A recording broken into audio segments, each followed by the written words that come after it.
people are at the word ericaceous? Well, oh, you found it? Okay. Okay, well, it's a long word. I think it's something like ericaceous. I gave my dictionary there, so I can't come up off the side. When you get into the brackets, it should have the word erica for the word ericaceous, which talks about trees and forests.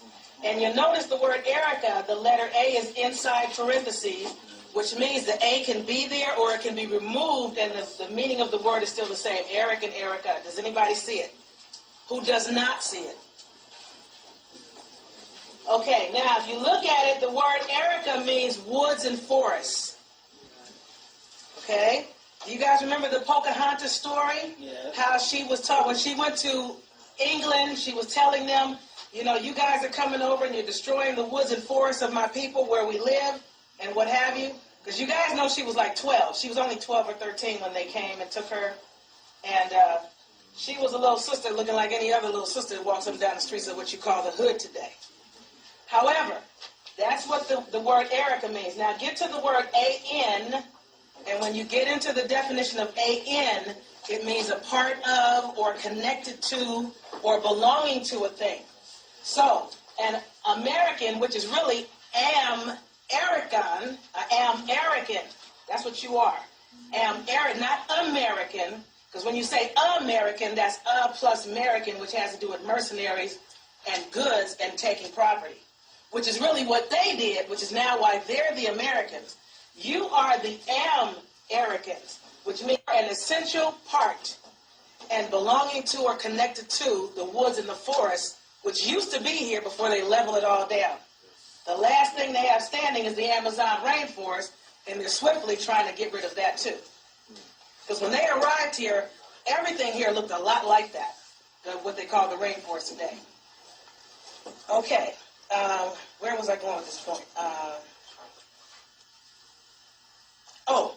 What they're trying to do with this term American, when they go around the world and do all this damage in the name of the United States of America, they know that there is the possibility and probability that the people that today call themselves Negro, African American, Black, Colored, Moors, Moorish Americans, Native American Indians, Black Indians, whatever we're working with these days, are going to at some point, or may at some point, raise up and take their things back, like a lot of other nations have done.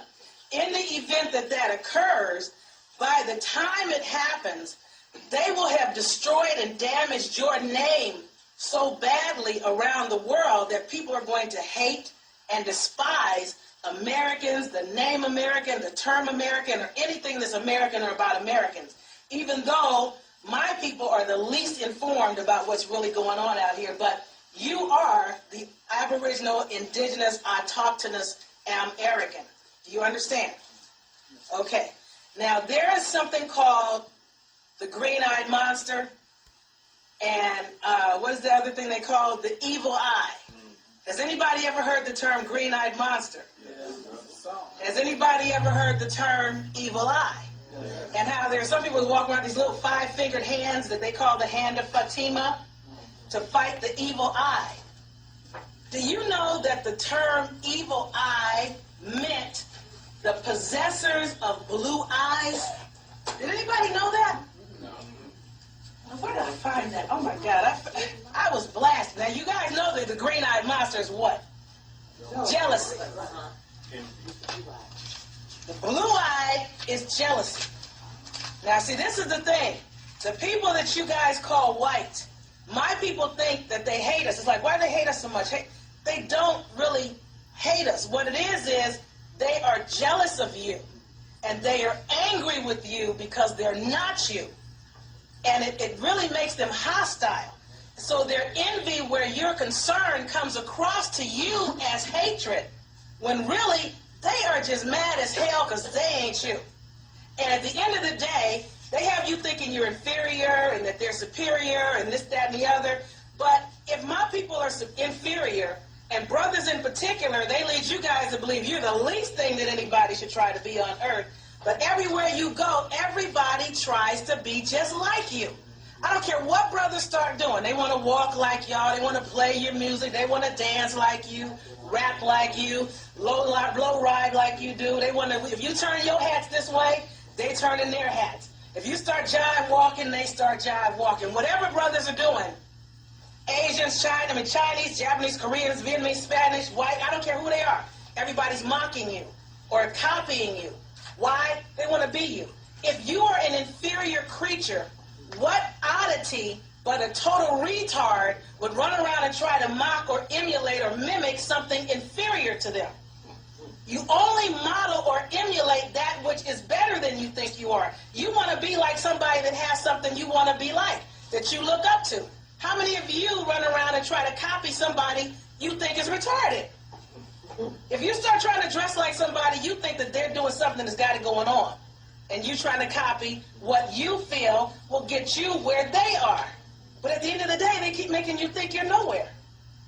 That's something to really think about. And I guess just wanted me to share that with you. Let me just, and I really wanted to have this on 3x5 cards. You guys have no idea. Today was just, the last week has been absolutely insane. It's been absolutely nuts. And I don't like doing lectures from notes and paper, but I've been acquiring this information for months. Here it is. This is what I found as the definition of the evil eye. The evil eye originally meant, and still means, the baleful gift of men who have light blue eyes. The evil eye is known by Arabs as a phrase called ain. This is a permanent marker. Let me just write this down.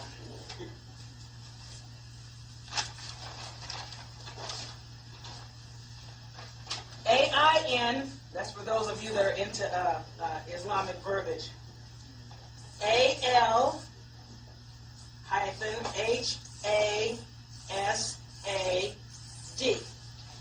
Ain al-Hasad. And that phrase means the eye of envy. These people are jealous of you. That's it. At the end of the day, they're jealous of you, and I'm getting ready to tell you guys why. Now, in ancient times, the Ancient or ancient Romans, and you know, anytime they say ancient, they're talking about your people. The ancient Romans declared that the evil eye was illegal, so blue eyes became illegal. I just thought I had to share that with you guys. That was something that the ancestors wanted you guys to know, because their position is that a lot is wrong. Now, they wanted me to point out, before I get into this lecture, how you're going to be able to watch the game that keeps getting played. Over the centuries, and me and my sisters don't think they're very much older than 1,000 years. Everybody's like, oh yeah, the white man's been around doing this for 6,000. The earth could not tolerate 6,000 years of the pink man's dominions. Look at how much damage they've done in the 40, 50, 30 years that you've been walking. 6,000 years of them would leave nothing left standing. So it's not possible that they've been doing what they do for 6,000 years. Okay? So don't let anybody screw you up with that. They're not that old. At any rate, originally, the buzzword for attacking people, because what they do is they create a word, and they use the word to induce fear in other people. And they make you decide, well, I'm not one of those people, that's those people over there. And everybody does not want to be connected or attached to this word by any strange way at all. The first word they used when they came out with this craziness was savages. Then the buzzword became witches, demons, devil worshippers, warlocks, and the like. Dealers in magic and the black arts. Then they came up with another set of buzzwords, which were heretics, pagans, heathens. Then the next set of buzzwords was communist, communist party, communism. Then they turned around and said, okay, it's all about the gangsters and the dope dealers during Prohibition time in the Al Capone days. Then it came out to drug lords, criminals, thugs during our day. Now the new word is terrorists, Terrorism. Once you get where you know what the game is and how they play the game, you will they don't know much. They don't got much game. We didn't give them much. Okay? When you're dealing with 360 degrees of data, they're only working with 33 degrees or 33 degrees of information. They don't have much game. They use the same game, tweak it a little, and make you think it's a new game. But when you get where you know how they operate, you know their modus operandi or their method of operation, you always see the same thing going on over and over again. And the people keep falling for it repeatedly because they don't know what they're looking at, because they don't know how this creature plays the little bit of 33 degrees of game they got. All right. Now, let me give you guys some of what we really came here to get. Now, there's a lot of stuff that I got to give you, but I got to give it to you in a proper order. All right. You guys are the autochthonous Americans on these shores. And you have been forced under the sea, which is spelled S-E-E.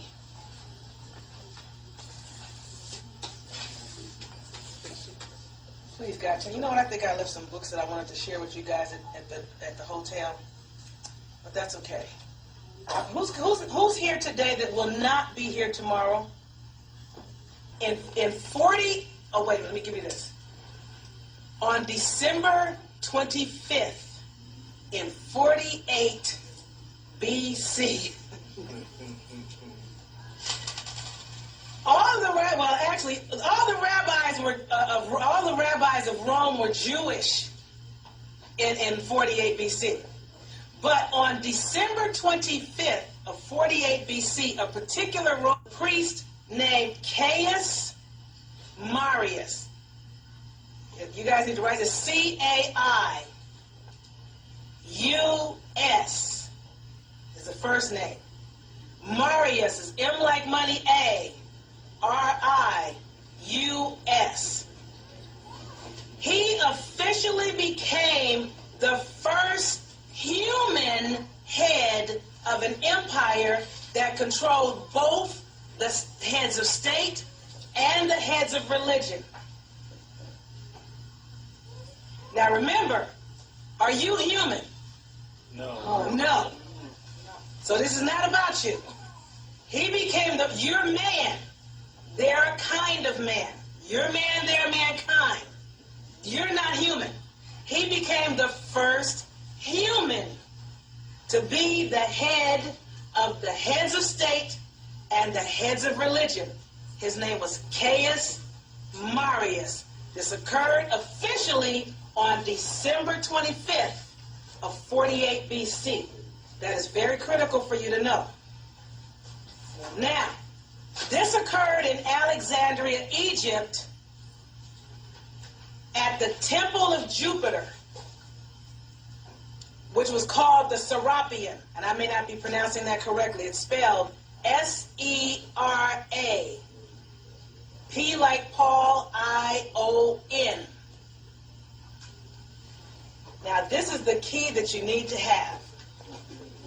This man changed his name to Julius. Yes. He changed his name to Julius. He took the C from Caius. He put the C in front of the Etruscan word for God, which was Asar, spelled then A-E-S-A-R. So he put the Caius, the first initial, in front of Asar and became Julius Caesar, the original Jesus Christ. BC is before Caius, before Caesar. All right. Now, see, this is deep. This is good. You guys are going to love this.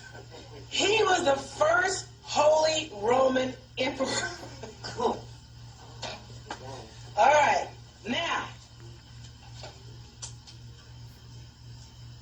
he, at some point, I don't know if this occurred during his life or after his death, but at some point, the priestly college did an apotheosis on him.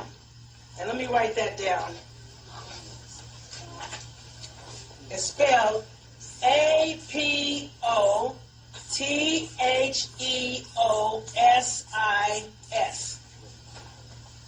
This is going to get deep.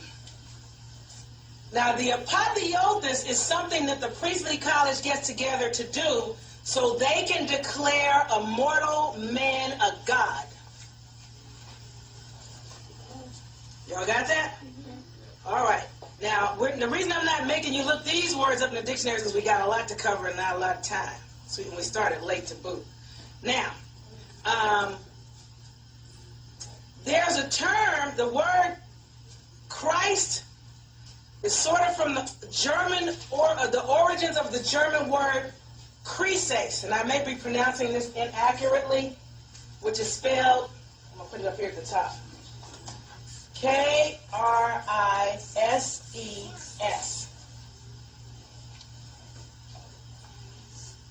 All right. Now, this word, crisis, is also the same as the word crisis. And this word means defeat. I know where you're going. Oh, yo. I'm going way far. Just keep up. This is how the people, especially our people, got messed up. Now, remember there was something about a Moses story and something about taking the people out for worshiping the golden calf? Yeah. Okay, now my, what's the word? I wanted to write it down in Hebrew letters, but I'm kind of rusty on my Hebrew. But I'm going to tell you this much. The word calf in Hebrew is pronounced eagle. Where do you see all these golden eagles? Thank you. Roman symbols, Roman authority. On the back of the dollar. We are currently under Roman. I'm going to keep going, so you keep up. But the word calf, when you write down Hebrew letters, is pronounced eagle. All right. You guys haven't gotten anywhere yet. We're just getting started. The people began to worship the golden eagle, which is symbolic of Roman authority. And worshiping the Roman emperor, or the head of the Holy Roman Empire, which is the Father, God the Father, which is Papa, or Pope. The word Pope means Papa, which means Father. Our Father, Heavenly Father, all these prayers to the Father. You keep doing all these rituals and you keep giving all this power of melanated people to the Pope of Rome, and all of your power and your wealth. What is energy follows thought. Melanated people give a lot of thought and a lot of energy and a lot of time to these prayers to the Father and the Father God, and it's all going to the Father, the Pope of Rome. And they're just going around the world just taking. That's all they do. That's all they're about. Now, the Pope is the only head of the Catholic, which is also known as the Universal Church throughout the earth. Turn in your dictionary and look up the word Pope. You got to see this for yourself. And if you not have a dictionary, ask her if it's okay if you look at hers, since you're sitting right next to her. Those of you that do not have a dictionary, look at somebody's next to you. It will burn into your memory and be etched into your mind forever if you see it with your eyes. Me standing here talking is not the same. It's going to go in one ear and out the other, because I'm going to say so much. You're not going to remember everything I say, but you will remember everything you see. Okay. All right. Does it say in there that the Pope is the head of the Roman Catholic Church? Bishop of Rome as the head of the Catholic Church, yes. Now, look up the word Catholic Church. And if it's not there under Catholic Church, then look up Roman Catholic Church.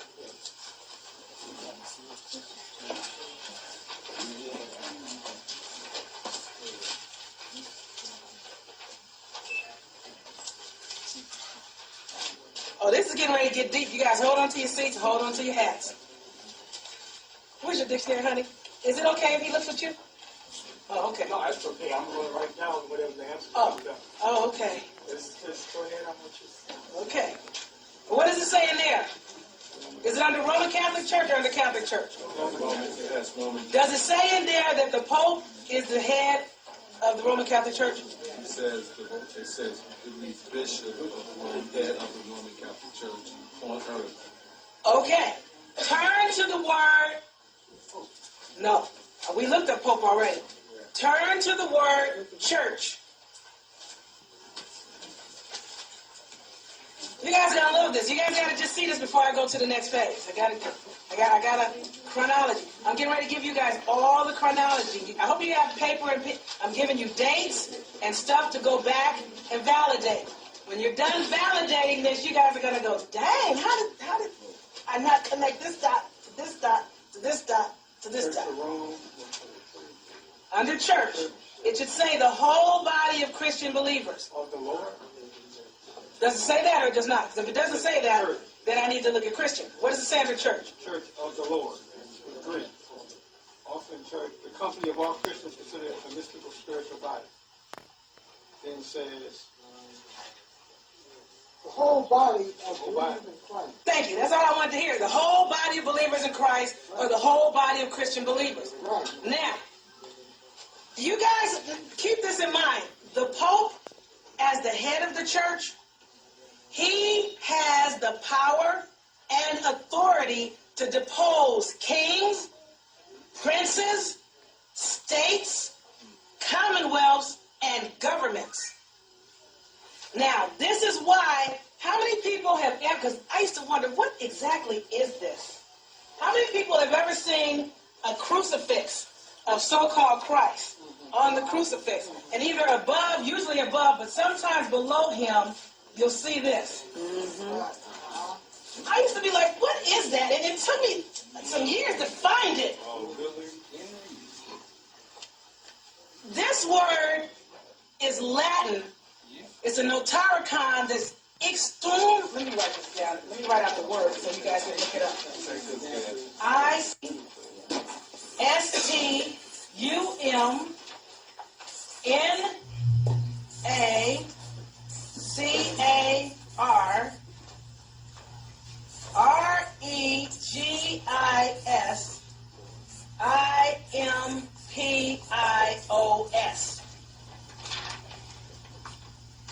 Stumnacaregimpios. Extumnacaregimpios. And basically what that means is, that's a notaricon. Notaricon is when you take a phrase and you drop a bunch of letters and you wind up with another phrase that's something else. Basically, it boils down to, it is just to annihilate impious rulers. It is just to annihilate impious, impious, rulers. One more time. Just as in J-U-S-T. I am, like money, P-I-O-U-S, impious. It is just to annihilate the emperors. The presidents, emperors, Martin Luther Kings, whoever. The Moorish emperors. Whoever. It doesn't matter. Now, I have this book that I meant to bring, and I got the correct title for you guys. I gave you the wrong title last year. It is called The Encyclopedia of Witchcraft and Demonology. Because I said witchcraft and Satanism. Even though that's a scary title for Christian believers, it's only a history book. It tells you every single pope that did something, what year, what date, it just lays it all out. It's a history book and it gives you all the chronology. The Encyclopedia of Witchcraft and Demonology by Robbins, R-O-B-B-I-N-S. You can get it on the internet. It has a black hardback cover. The Encyclopedia Robbins, like Robin Robbers, R-O-B-B-I-N-S. All right. And in that book, it says in no uncertain terms that Christianity is the Church of Rome. It does not say the religion of Rome. The exact sentence is, Christianity is the Church of Rome. Now, this new Rome, Christianity and Catholicism, you got to get insight where this is concerned, and that's what you're going to get today. These people were the Neanderthals, okay? Because originally that was just all of Western Asia, which people today call Europe. That's all it was. The Neanderthals, or Adam, or Captars, or the Almas, now these are titles for them when they were in their most furry, hairy state. And Caius Marius was a deformed type of guy. He was a horrible looking creature. He was deformed, very, very hairy. He looked like some kind of animal. And this is the only reason that I can think of that, you know how they keep saying that the Jews over there are supposed to be, or the Christians and the Masons are supposed to be protecting the tomb of Jesus from the Muslims or something like this? If you can entertain the fact and understand that it was Rome that is supposed to have crucified so-called Jesus, why would the Romans be over trying to protect his grave from Muslims? Unless the grave has something to do with the church itself, the wealth of the church, or they don't want anybody to dig that critter up. You think he's buried there? I don't even know, man. I'm sure he's buried someplace. I'm sure he's buried. In other words, as Neanderthals go, he fit the description. Oh yeah. Now, it goes on. I got to tell you this, and I'm gonna show you this as I go. To our people considered these people the most unteachable animal we had ever encountered or come up with. They were horrible. Okay? These people were filthy in body, word, thought, act, and deed. They were furious, raging, obscene. They were, and still are, cunning, malicious, treacherous, extremely vengeful, and they were insolent and abject. They were cruel and cowardly. They're the type of people that will attack from behind and attack when you're not looking, when you're not ready. So, what they were then was very bloodthirsty. Now, human empires of Europe, England, Britain, France, Sparta, which is really Scotland, are the European portion. Let me not say that. Because remember, we were everywhere. We were the original everywhere, for lack of better words. But the human version of the people in these places and Ireland were deplorably filthy people to an extreme. The places that they lived in were extremely filthy places.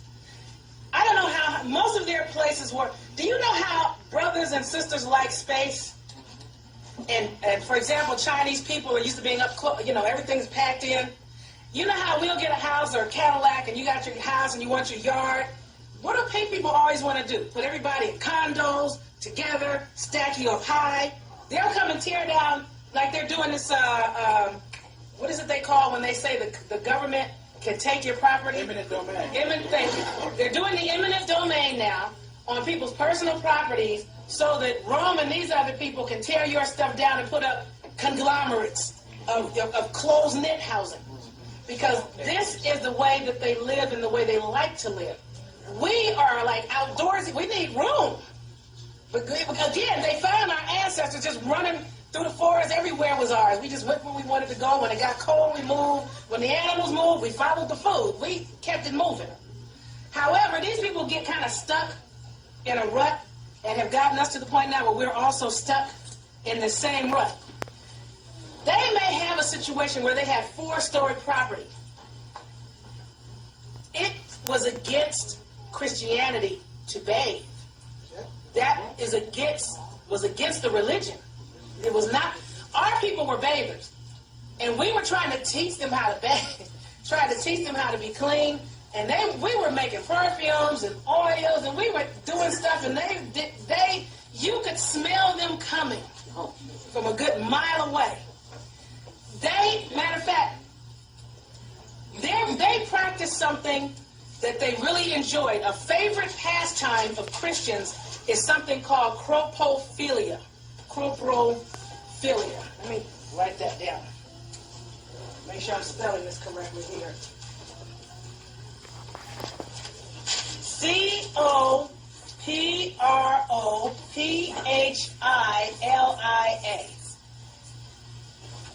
And you should turn to your dictionary and find that in there and look that up. Coprophilia. Huh? No.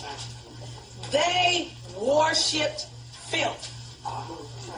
To the point, and this was a Christian practice. You know how I keep telling people, it's not possible for somebody melanated to be a Christian. That's not your thing. But you know, most of the people that you know that look like us are die-hard Christians today. You can't tell them anything. Everything about Christianity is completely anti everything your people are about. These people would do things. Remember how they used to have the chimney sweeps back in the day? It was all about chimney sweeps, and they always show you these real dirty little pink kids in movies that were chimney sweepers. These people, when they used the bathroom, especially if it was cold, they would go urinate and have their bowel movements in the chimneys. And that stuff just piled up and piled up and piled up, and they were lovers of dogs. Our people didn't do dogs. I mean, it's an amazement to me now how many brothers and sisters like dogs these days. Now, when I say this word, don't get offended. The word means God. Niggas don't do dogs. As a matter of fact, they would use dogs to attack you and kill you, and they still use dogs on young brothers, 12, 13, 14, 15, 16, 17, especially in Africa, where they sick the dogs on them and won't let them fight. You know, take them out in the car, they'll let them out the car, let the dogs out. Dogs be wearing these brothers out, and these pink dudes got guns on these dudes can't fight, they're not allowed to run, they better not hit the dog, better not kick the dog, and then when they're done getting jumped on by the dog, the pink dudes come and jump on them too. That goes on in New York now. That goes on everywhere now, but a lot of our people seem to have forgotten, you know, what the deal is with these dogs. As a matter of fact, they like dogs so much, their dwelling places or living spaces smell to high heaven of dog and dog waste. Even the king court, King Charles was such a lover of dogs, you had better watch your step walking through his castle. It was just that kind of party. They had crap all over the floors. When they used to, you know, if they didn't have a chimney, like in these houses that are built up high, where there are no chimneys, they would use the bathroom either on the floor in a corner, or they go outside in the doorway or in the alleyway, or if they had a bucket, they would use the bathroom in a bucket. And in the morning, they would open the window and just dump the bucket out the window. And people walking by bow out, because you wind up with all kind of mess on top of you. And people are always asking me, well, if we were so awesome, how could these Europeans take us out? One of the ways they were able to take us out is they used coprophilia against us. Now, you think about you today, your ancestors were just as clean as you are now. If you're going into battle against somebody, and you walk up on them, now they have these things called an aegis. Have you ever heard the phrase aegis? Yeah. It's spelled A-E-G-I-S. People always think of that as some kind of metal shield. In ancient times, the aegis was something the Europeans wore. It was a sheepskin or an animal skin. And it was so full of dirt, dust, fleas, ticks, worms, lice. And when they go into battle against our brothers come advancing, you know, they doing the whole Hannibal thing, they ready to battle. They run up, and these white boys would go, take the aegis and shake it at the brothers. And they'd be like, you know, or they be, you know, brothers would come charging along, and they'd be up in the tree, and they take piss and shit and throw it from the tree onto my brother. You know, you can take a brother out in the instant you hit him with that stuff, he's off center for at least a couple of seconds. I mean, think about yourself. If you're walking down the street, you getting ready to fight somebody, and you're ready to go, and they throw a ton of shit on you, you're done. And in that instant, you can get your butt blown out. That's all it takes, is just that second, and it's over for you. And I haven't seen 300, but I'm imagining that's telling us. That's a spark wars, ain't it? That's a spark wars. That is the Europeans' first war for their freedom. Right. Okay? Now, and the inbred version of us that was ruling over them because they looked a lot like them.